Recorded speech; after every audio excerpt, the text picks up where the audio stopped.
রাওয়ালপিন্ডিতে আছেন ক্রিক ইনফোর বাংলাদেশ প্রতিনিধি মোহাম্মদ ইসাম। সরাসরি চলে যাচ্ছি তার কাছে।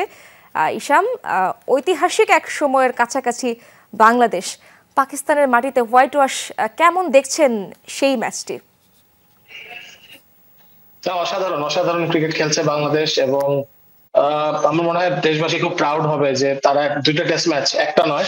নর্মালি তো এটা হয় যে একটা টেস্ট ভালো খেললে পরেরটা করে ভালো করে না, বাট এবার তো একদমই অসাধারণ ক্রিকেট খেলেছে দ্বিতীয় টেস্ট ম্যাচে, এত ডিফিকাল্ট কিছু সিচুয়েশন থেকে বের এসেছে। তো আমার মনে হয় এটা একটা অসাধারণ একটা দিন বাংলাদেশ ক্রিকেটের জন্য আজকে। আমরা অনেক দিন ধরে চাচ্ছিলাম এরকম একটা সিরিজ খেলতে, স্পেশালি দেশের বাইরে, পাকিস্তানের মতন জায়গায় যেখানে বাংলাদেশ কখনো জিতেনি আগে টেস্ট ক্রিকেটে। তো ইটস বিগ ওকেশন। ইসাম, আপনার কাছে আরেকটি বিষয় জানার ছিল আমার। পাকিস্তানের মানুষের কেমন প্রতিক্রিয়া দেখছেন এই বিষয়ে, এবং গণমাধ্যম কর্মীরাই বা কি বলছেন এ ব্যাপারে? হ্যাঁ, খুব ইন্টারেস্টিং আইসা।